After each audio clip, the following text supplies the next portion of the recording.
Tā kā ņemot vērā, tika pieteikts, ka tas būs stāsts par mani. Aigars pirms tam mēģināja izģērbt maratonu. Mēģināšu neizģērbt sevi. Kādam ir iebildumi? Lai gan es ticu, ka 80–90% varētu nebūt iebildumi. Ok, biohacking.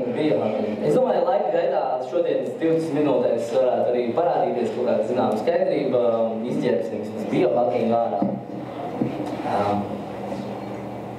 Vai var labs kļūt vēl labāks.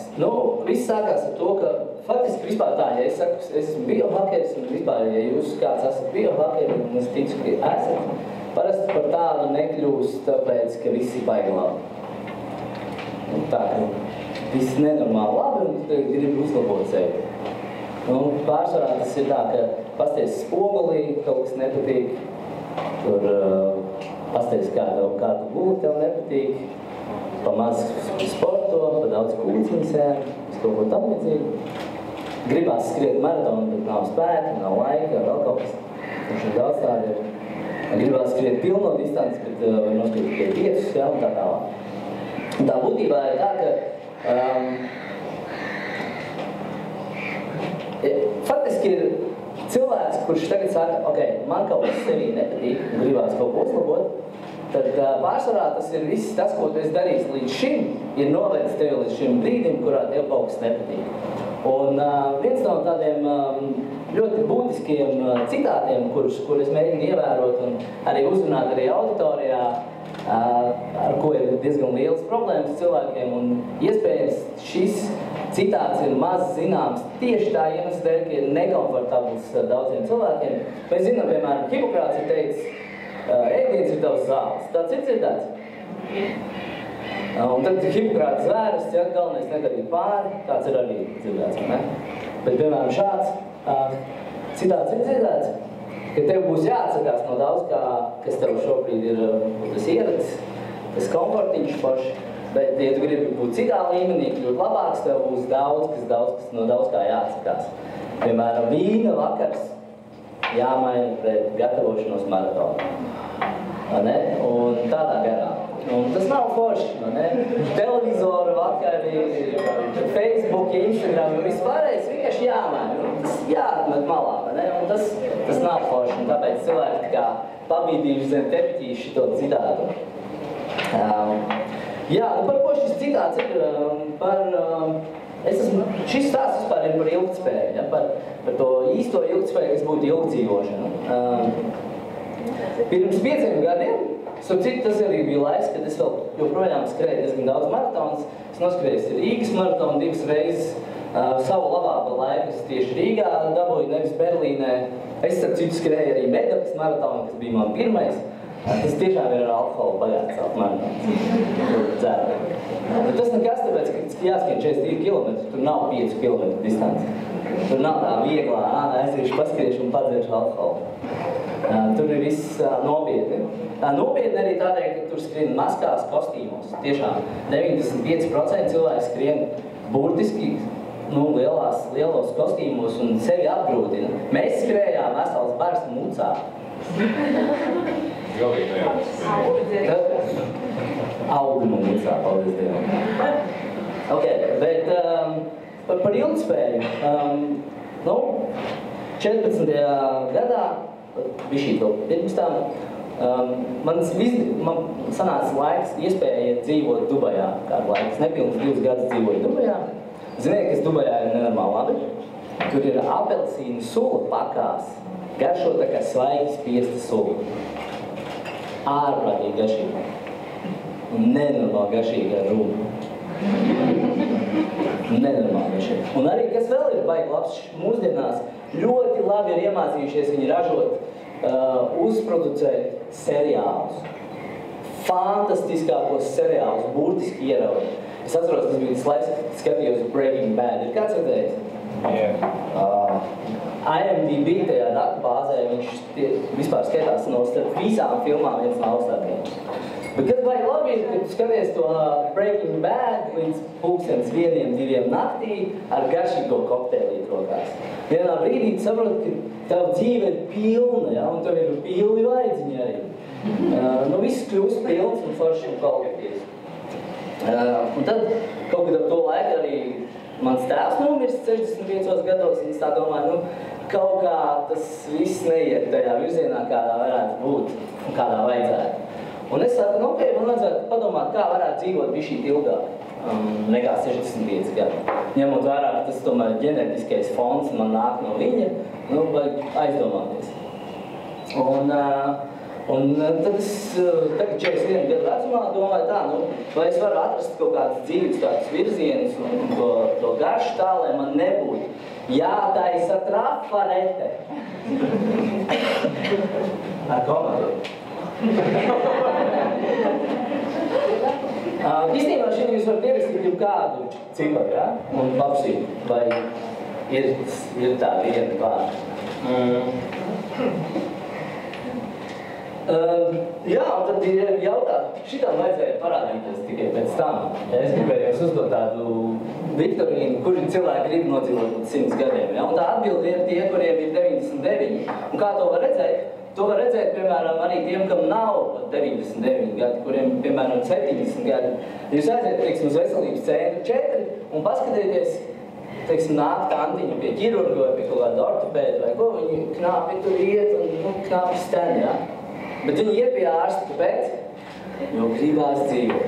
Ja? Un tāpēc mums svarīgi nenormāli ātri atrast to veidu, kā mēs varam to dzīvi padarīt par nenormāli ilgspējīgu.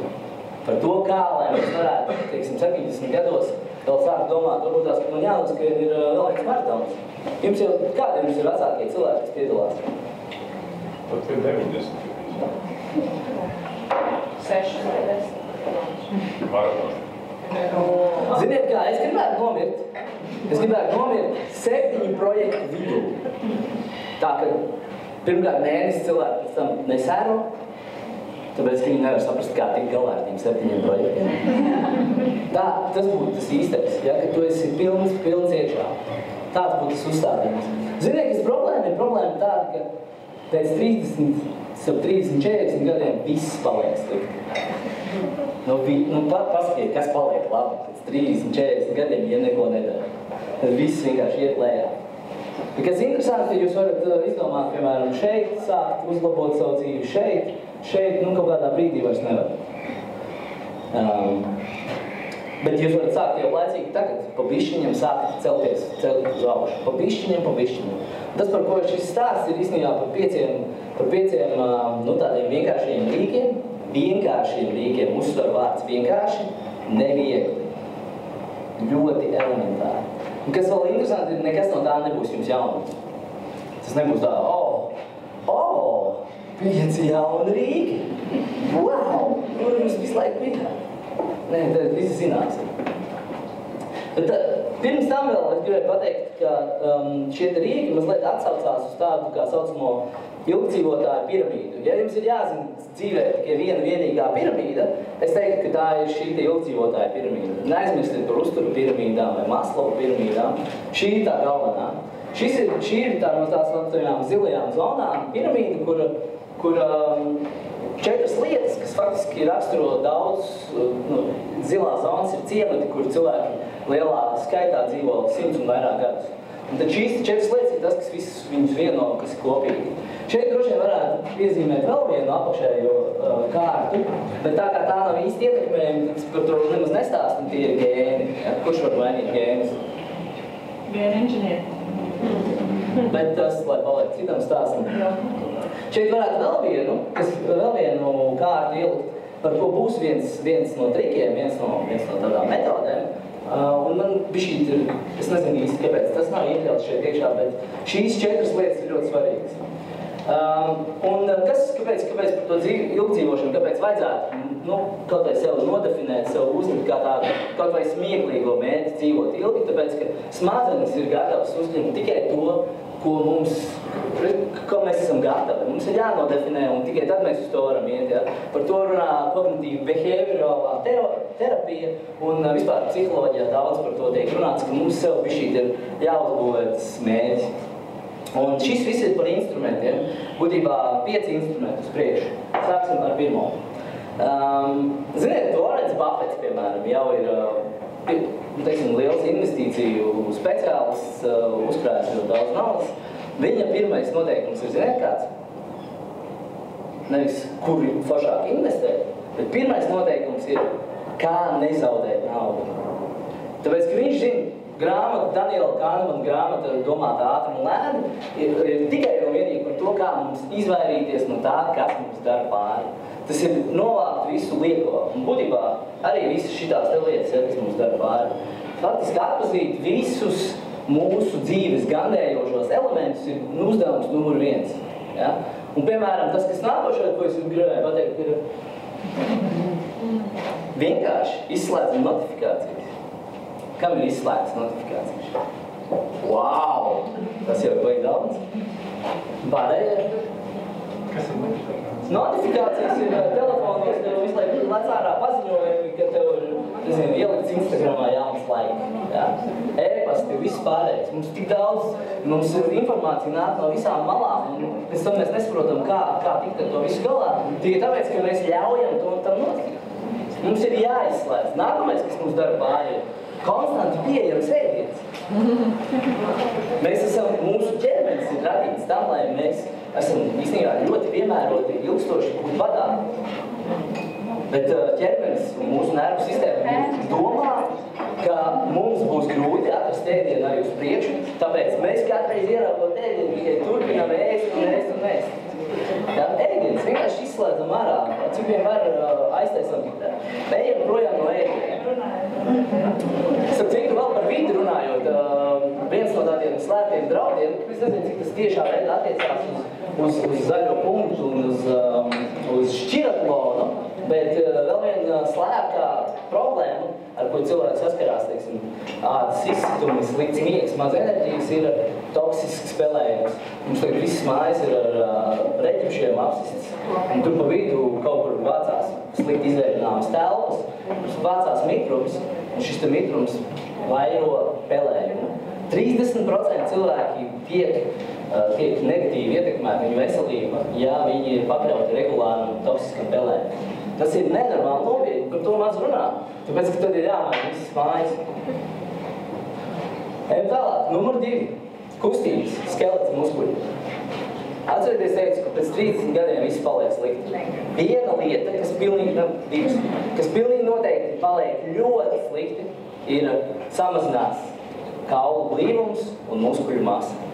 Te es savā ziņā priecājos, ka te ir ļoti daudz sievietes, tāpēc, ka grūti saprast sievietēm, piemēram, par smagu svaru cilāšanu, lai uzturētu spēcīgus kaulus. Tāpēc, ka tas jau nav sievišķīgi celt svarus, ja, un darīt tādas lietas. Bet pēc, teiksim, 40, 50 gadu vecuma mainās hormonālā sistēma, jeb mainās dažādi balansi, un sievietes zaudē ļoti daudz no minerālvielas un vitamīnus, kas ietekmē kaulu blīvumu. Un tāpēc fiziskas aktivitātes nav notievēršanai, aizmirstam. Jūs neejat skriet maratonu, jo jūs gribat notievēt.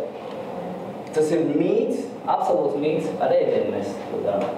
Ja, bet fiziskas aktivitātes mums ir vajadzīgas, tāpēc mūsu ķermenis ir īstenībā paredzēts nemitīgai kustībai.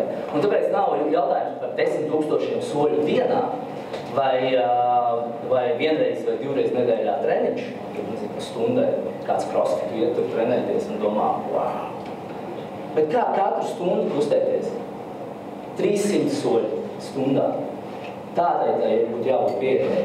Ja, par maratonu skrienot, lai sagatavotos 42 km skriešanai, cik reizes ir jānoskrien 5-nieks, 8-nieks, 10-nieks, tu kaut kad tikai pašās beigās tur to 30-nieku skrien. Ja? Tas nozīmē visu laiku kustamies. Tas ir tas. Par kustēšanos vēl, man tāds labs piemērs ir pirms kaut kādiem 12 gadiem, man bija šī ir krusteniskā saita celina. Bija sarauta krusteniskā saita. Apmēram 2 mēnešu laikā, pirms mēnesi pēc operācijas, kad nekustināja kāju vienu, muskuļu apkārtmērs atšķirīgi bija 15 centimetri. 15 centimetri 2 mēnešos ir atrofija. Ja jūs nevarat uz akupunktūras paklājiņu uzkāpt ar plikām kājām, bez tā, ka jums ir vājas pēdas. Jums ir jādara viss, lai tās visas lietas, kas jums ir atrofējušās, viņas dabūt apakaļ. Jo ķermenis ir domāts kustībai. Tik vienīgi. Tā izskatās, šī ir muskuļu sarkopēja, ja? Samazinās muskuļu masa. Mums tas paliek mazāk, un viens no veselības rādītājiem numur 1, vai kas sabojā veciem cilvēkiem veselību, ir tieši kaulu gūzums, nespēja orientēties telpā, jo viņi vienkārši nav uzturējuši formā savu ķermeni. Labi, ejam tālāk, uzturs. Šis ir interesanti. Jūs gribat dzirdēt, kas ir jāēd, vai ne? Jā.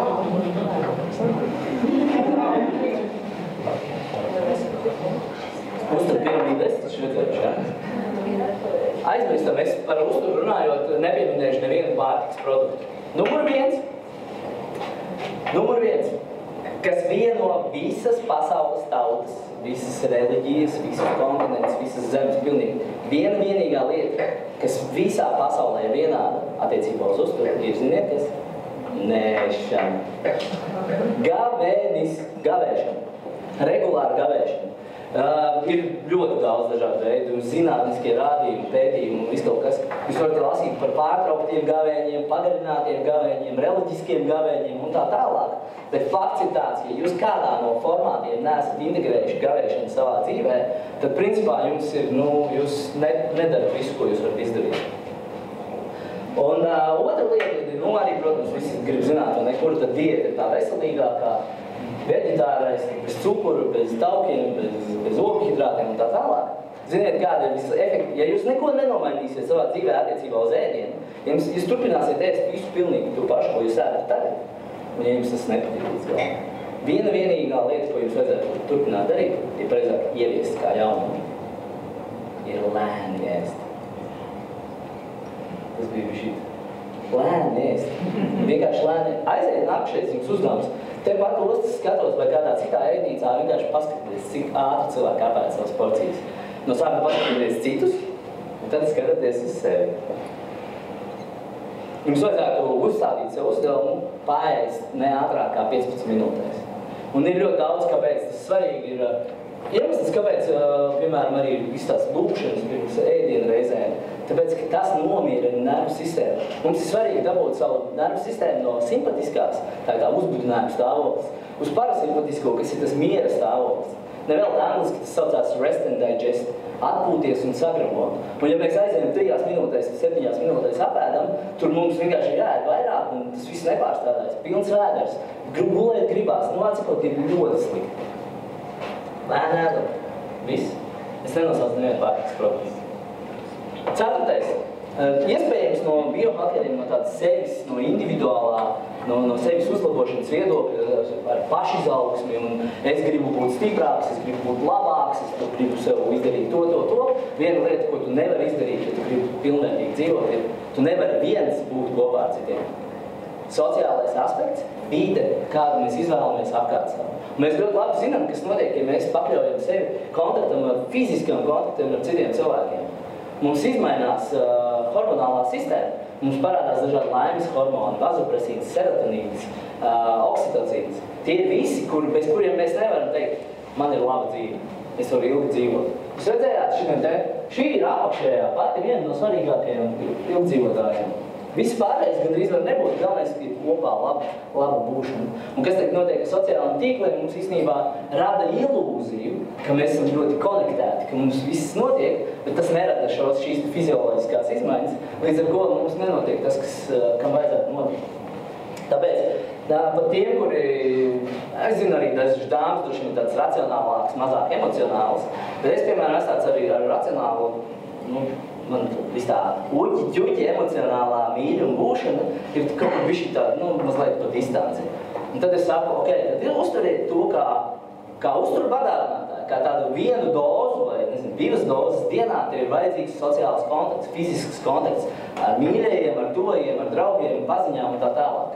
Tā lietai ir jāpieiet. Un mēs zinām, ir tāds hormons vazopresīns, piemēram, ja, kas ir priekšnoteikums, lai, piemēram, kāpēc vispār tāds barikāds varētu notikt, kāpēc cilvēki var iet, cīnīties, aizsargāt savu valsti, tur mātes var aizsargāt savus bērnus, tur kaut kādās briesmās, un riskēt ar savu dzīvību. Tas ir dēļ vazopresīna. Tas ir neurotransmiters, kurš izdalās kontaktējoties ar citiem cilvēkiem. Tas paredz, ka cilvēks var iet riskēt ar savu dzīvību citu vārdu. Tas ir altruisma hormons. Nu, un 5. miegs. Es teicu, ka tā ir tā lieta, kuru nav ietverta piramīdā, bet viņi noteikti ir vienā no bāzes punktiem. Jo iedomājieties, ir kāds no jums lasījis tagad jauno Svetbankas tulkoto Sapiens grāmatu, Biohakeris K. Tajā viņš diezgan labi raksta par cilvēku evolucionēšanu, un mēs, teiksim, kā homo sapiens, vairākus gadu, 10 vai pat 100 tūkstošus gadu, esam bijuši, nu, teiksim, dzīvojuši ciltīs, un faktiski viens solis prom no pārējiem nozīmē dzīvību vai draudi. Tev visur uzglūna kaut kādas briesmas, tur plēsēji un tā tālāk. Faktiski mums šobrīd ir joprojām ģenētiski un bioloģiski noteikts, ka mums ir sevi jāpasargā no briesmām, ja? Kad briesmu nav. Bet iedomājieties, bioloģija un evolūcija saka, neskatoties uz to, ka katru sekundi tu varētu nokļūt briesmās, tev tik un tā 7-8 stundas jāguļ. Izstiepies sarājies, bet tev ir jāguļ. Tieši tik svarīgs ir miegs. Un es teiktu, ka ja tu vari turpināt pat ātri ēst, to pašu ēst, nesportot, nevingrot, ne visu to, ko es teicu, nedarīt. Bet jūs tikai sakārtot vienu lietu, kas ir super vienkārši, atkal super vienkārši, bet neviegli. Sakārtot savu miega ciklisku. Tas nozīmē vienā laikā gulēt un celties, arī sestdien svētdien. Izklausās cerīgi? Tā ir, ja? Okay. Tas ir ārkārtīgi svarīgi. Mēs varam runāt par daudz dažādiem veidiem, kā mērīt savu miegu, uzlabot un tā tālāk. Tā jūs jau runājat, kurš cikos cerēs? Reflektīvā klausīšanās rēģēt, kaut ko saprat. Ok, un noslēgumā kā bonus triks, rīks, kas ir metālai modeļi, tas ir vairāk tāds kā rāmis, kā uztvert lietas, kas notiek apkārt. Kā faktiski darīt visu to, ko es iepriekš minēju, gatavoties maratonam, šķiratlonam, visam pārējiem, ir tā saucamie metālai modeļi. Metālais modelis ir kā tāds slēdis, ar kuru palīdzību tu vari, teiksim, teikt, bija tā anekdota, ja, kad draugs attiekās, viņi saka, klausies, man ir problēma, es čurāju biksēs visu laiku. Klausies, nav problēma, aiziet pie psihologa, un tur ir viens labs, viņš tev palīdzēs, viss būs kārtībā. Pēc laiks attiekās abi, un tagad viņš prasa, nu kā, tu vairs nečurā biksēs? Viņš saka, čurāju, bet ar to lepojot. Būtībā tas ir kā pārslēgt savu diskomfortu komfortā. Un viens no metāliem modeļiem, kas īstenībā ir ļoti būtisks, tāpēc, ka mums baigi gribās jau tagad nomest liekos kilogramus tieši uz pludmales sezonu, vai ne? Uzdabūt bicepsiņu augšā uz pludmales sezonu. Tagad, kad ir 18. maijā, ja? Jāiet gatavoties maratonam, ja? Protams, jau visi praktiski pa vēlu. Visi liekas, ka vajadzīgs ir uzreiz, ja? Tāpēc šie iepriekšēji visi triki, nebija forši, jo kaut kas baigi daudz jādarīt, vai ne? Tad šis metālais modelis saucās domāt un būt gatavam, ka visi prasa ilgu laiku. Sagatavoties jau tagad, ka mēs nepalikām, nenotievējam muskuļā, kaut kādā super ātrā laikā, nepieļauj kilogrami nenormāli ātrā laikā. Viss, kas palika slikts, viņš nenotika uzreiz. Tāpēc, kur mēs varam cerēt, ka viss paliks labi uzreiz? Tāpēc mums ir jābūt gataviem, ka tas prasīs laiku. Mums tas bioloģiski ir ielikts iekšā. Es neesmu dzirdējis, ka čalis apprecētu sievieti un teikt, klausies, dēru 2 mēnešus. Mēs esam gatavi, tas prasa vismaz 9 mēnešus, vidēji 9 mēnešus. Un mums jāiestāda sēkliņa baziliku, lai izaudzētu. Mēs nevaram rītdien jau mozzarella ar tomātiem vēst. Mums ir gatavība. Un otrs metālais modelis ir, ka viss var tikt izmainīts tikai ar 1 grādu leņķa distances pamainīšanu.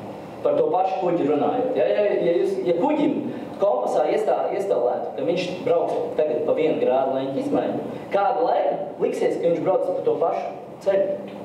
Bet viņš pilnīgi noteikti nonāks citā vietā. Un tas pats arī ir šo te izmaiņu. Ja jūs sāktu tikai vienu lietu šodien, ēst lēni, tad pēc kāda laika jūs atgriezīsieties atpakaļ un paskatīsieties, kas notika pirms 5 gadiem, un jūs redzēsiet, viss ir palicis labāk. Un nebija nebija tas, ko viņš stāstīja pēc 30, viss paliek slikti. Ir palicis viss labāk. Paldies jums!